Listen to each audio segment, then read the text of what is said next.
Okay, Town turn 3. This is how it's looking so far. The green squad that was here ran up, hit behind here, so they can't be seen by that squad. And they managed to kill one guy over there. The two suits that were hiding in that building fired a couple of shots, killed 3 of these guys, and now they use their jetpacks to get behind it.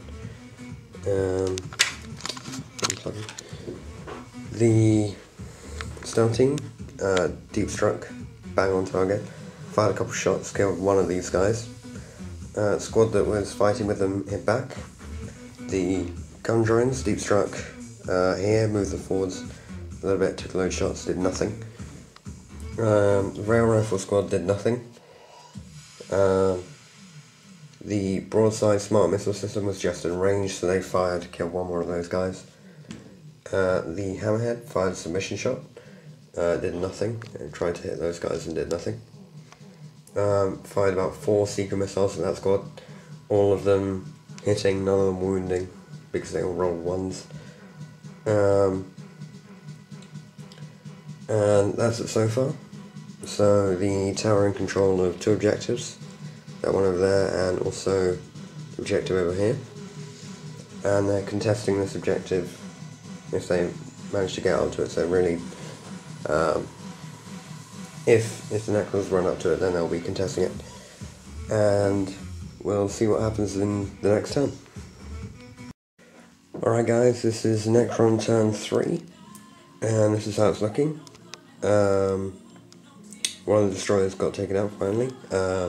These warriors moved up to try and attack those guys. These ones have come down because they're going to try and go around the building to reclaim that objective. These warriors here shot at those guys and killed one of them. Nightbringer won the combat, but wasn't able to make a sweeping advance, so those 3 guys managed to escape, and they're fleeing. The problem is that leaves the Nightbringer open, so he's going to get shot by everything that's here. On the other side of the table, the warriors weren't able to see the crisis suits because they jumped back. The destroyers focused all their fire on the drones, and they just sent them running. Hold on, 2 of them should be dead, sorry. So they're fleeing, which is kind of a pain because I was hoping they could fend them off for a bit. Otherwise those 4 guys back there are going to get destroyed. Well, this is how it's looking. Probably will be a Tau victory actually, because Nightbringer's probably going to get destroyed.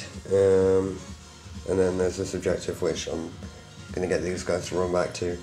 They're still holding that objective and that objective because Necrons aren't close enough to contest. So that's how it looks, and it's time for turn 4. So I'll get back to you in a minute. Okay, so we just finished Tower turn 4.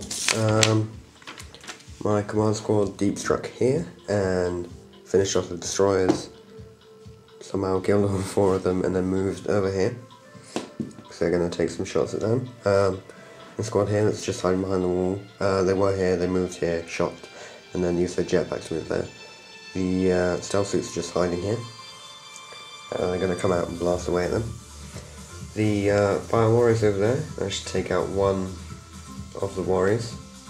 And those 3 over there, the remnants of the squad that fought the Nightbringer, shot these ones here. And then all of the shots from these tanks and everything fired at the Nightbringer managed to take out his last wound. The drones were trying to shoot at the destroyers and did nothing, so they've jetpacked back. These guys are defending the objective because Necrons still have the flayed ones and a load of other stuff to deploy, which is probably going to happen next time. So this is how it's looking. Tau dominating because they've got 3 objectives and the Necrons actually have none. But we'll see how this pans out and let's go. Okay, this is what happened in the Necron turn 4. Flayed ones tried to deep strike behind the gun drones, which was here. Scattered just to here. And then they moved and assaulted, killed a gun drone. Actually it might be more. but they're now fleeing, so they're not in the combat, which is good news, even though they did lose. And they're not being cut down. The warriors over here fired and killed and tried to shoot the command squad, did nothing.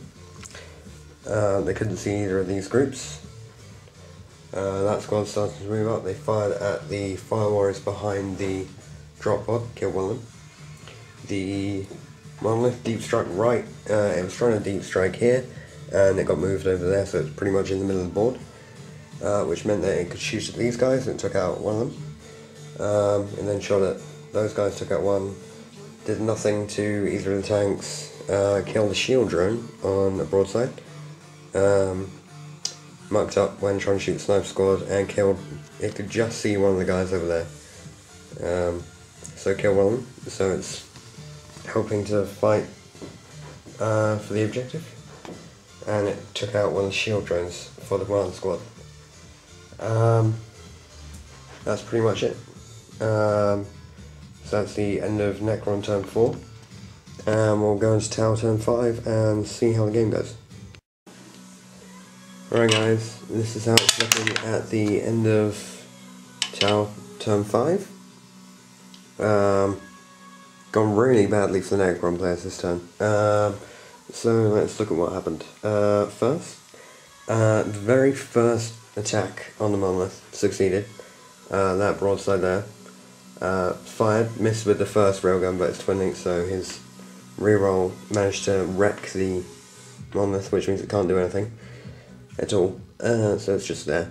And then here, where all the flayed ones used to be, the hammerhead actually fired a submission shot, and it hit bang on target and killed about 6 of them. And fired from pretty much everyone over here, just finished them off.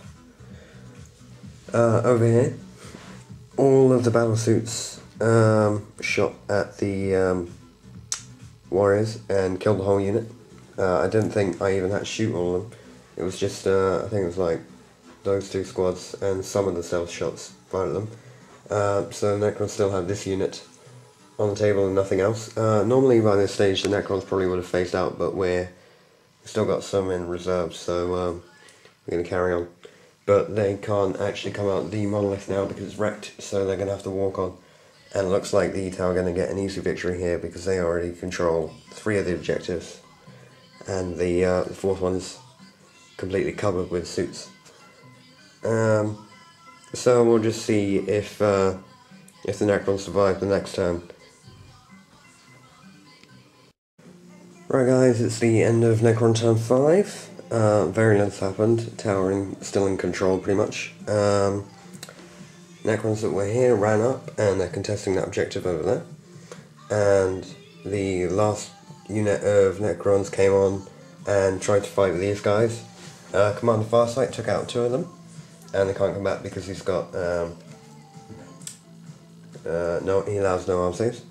But the other guys did nothing, and then the Necrons did nothing at all. So we're going to see if the game ends here, and if it does, the Tower win because they contest that objective's contested, and the Tower in control of the ammo crates in there and the devilfish over there. So we'll see, and game ends, got a 1, and it's a Tower victory. Right guys, that's the end of the game. I hope you enjoyed watching this. As always, I'm giving a Unit of the Match award, but this time it's going to be a joint award.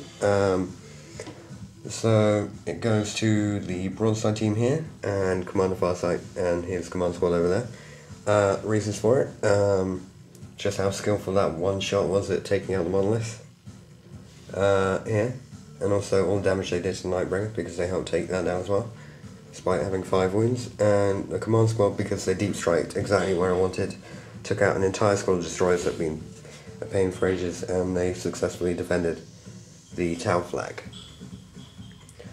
So thanks for watching, and if I'm probably going to get a couple of comments about this, I might not, but basically a lot of my stuff isn't painted, as you can tell, and some of it hasn't been painted very well, but you may have seen my Necron painting video. and at some point I am going to do a town painting video, and this is how my town look. So that's the sort of look that I'd be showing off, and that's one of my better painted ones because I've got some really badly painted ones as well. But yeah, there's going to be another video up about that, and also one about the how to make slugs your own team. So I'll see you online.